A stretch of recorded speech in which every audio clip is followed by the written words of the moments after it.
Welcome back to another Spirit Island video. In this video, we'll be talking about Mud and some changes I would make to the Spirit. Now, this is the final Horizon Spirit. If you have not seen my other changes, then definitely give those videos a look.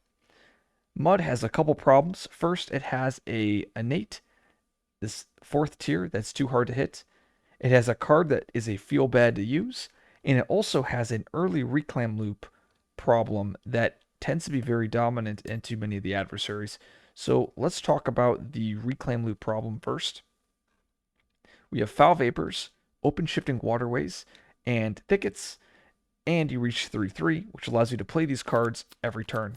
Now, when you do that, you're going to get your tier 3 of your innate, giving you 2 fear and 2 damage. In addition, you'll be getting 1 fear from foul vapors, 1 fear, and 1 fear. So that's a total of 5 fear a turn. Plus, you're going to get one fear from killing a town likely, plus any fear you get with the counterattack. So usually it's going to be around, I would say, one more fear. So you're looking at around, it's about 7. It could be around 8, depending on if you kill cities. But so 8 fear a turn on reclaim is really busted.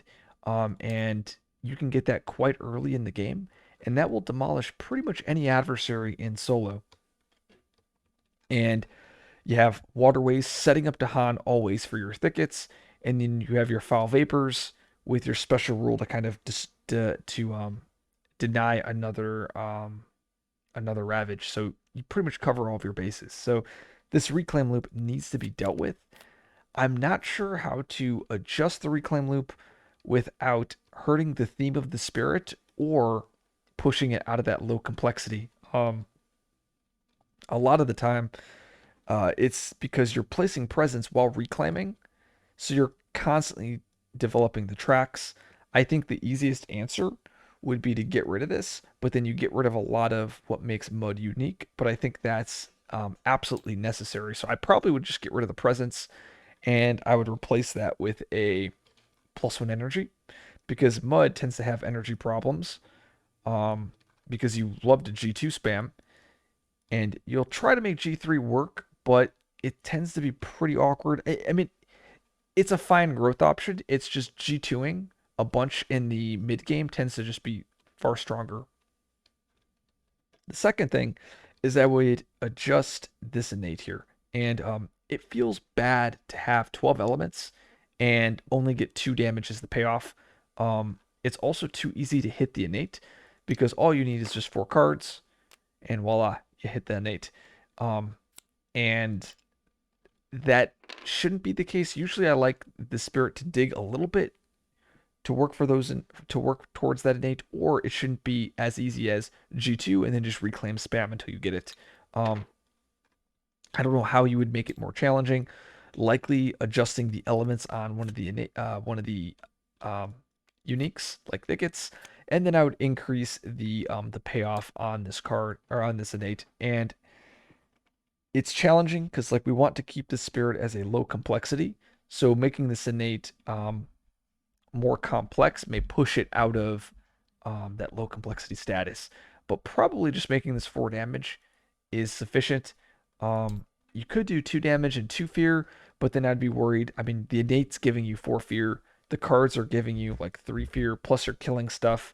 At that point, you're probably getting around 10 to 12 fear a turn, which is just devastating for like that's 3 fear cards if you're playing solo. So you'll just destroy the fear deck without even dealing with the adversary. So that's probably a no-go on the 2 fear on the innate, but that's something to also consider.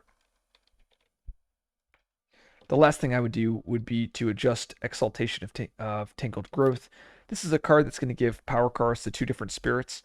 If you're playing solo, you get 2 cards for the price of 3 energy. If you're playing multiplayer, you get 1 card for the price of 2 energy, and that's the problem. It's the 1 card at the price of 2 energy, which really makes this card feel terrible in multiplayer. Now, if this is 1 energy, now in solo, you get 2 cards for 2 energy, and that tends to be too strong. So I think what you do is you just make this target any spirit. You get rid of the another. So you target any spirit, and then at the bottom says if you it says target spirit may pay 1 energy to gain a power card, And then this part just says if you target another spirit, you may do the same. So basically, it allows you to gain a power card for the price of 1 energy. If you target another spirit, if you target yourself, you also can do that. Um, the whole point of this change is in solo, you can only get a single card versus 2 cards. And then in multiplayer, it allows you to gain cards for the price of 1 energy rather than two. Um, I think that would fix this card from being a feel bad in multiplayer and too good into solo. Overall, I think Mud is in a pretty good place. Russia's the only adversary that really gives Mud a tough time. You might be able to make it work in solo. I think a lot of times it's just going to depend on that fear deck. You might be able to pull off a fast tempo fear win, but otherwise, I think Mud just does really well against the rest of the field. So if you like this video, like, subscribe for more content. I'll see you guys in the next video.